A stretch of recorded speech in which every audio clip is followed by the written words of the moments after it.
delight to have you here, and as you know, we prize leadership in this community, so we are turning the leadership of this program over to our students. So Letitia and Kelsey, you're on. Thank you very much.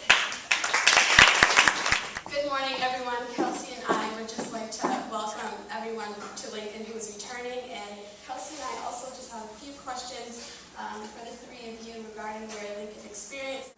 Our first question is, how has your Lincoln education shaped your life, and who you are today? I'm really thankful for the family that I was born into.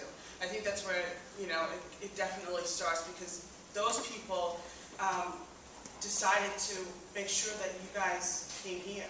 And after coming here and being in the community, I've realized that there are still a lot of places that don't recognize women as strong individuals that can think for themselves and create things and have influence.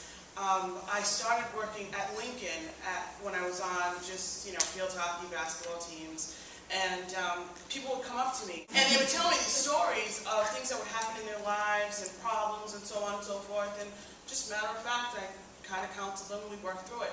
That happened over and over in my life.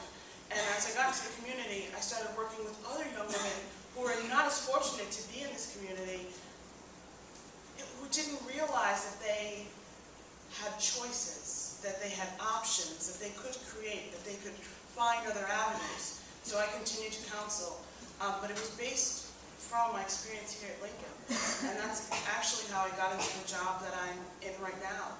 I think that those women kind of fell into bad places. They didn't realize that they had a choice. They didn't have friends and family like the ones that you guys are creating now that could pull them up and put them in different directions. So be fortunate, be glad that you're in the family that you're in, and don't take this for granted. Make the most of it.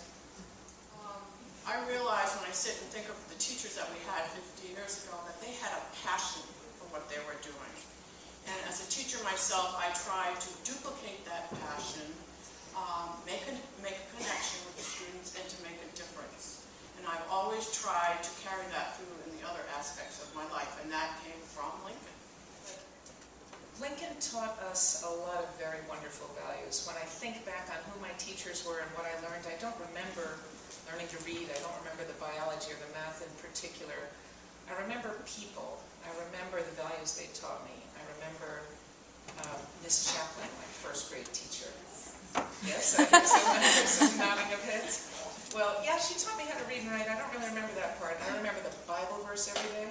I remember the huge moral and ethical compass that she inserted right here. I remember Miss Stanhope from high school, who scared us all to death. She was such a critic, but we learned from her not only to be critical thinkers and to be able to critique our own work, but how to stand up to that kind of scrutiny. It took guts. So she started taught us courage. These are all things you need in life. And then the beloved Mr. Hallen. I was a Lambert Kevin. Mr. Hallen had such a demand for excellence. He had this sort of blonde, reddish-haired complexion, and his face would get furiously red if we were sloppy in our singing. He would be furious with us. And if we were excellent, he would get red again with elation. It was just such a pleasure to work with that man, to try to please him and to understand that code of excellence. So Lincoln put those things in me, and it's something that's very useful in my life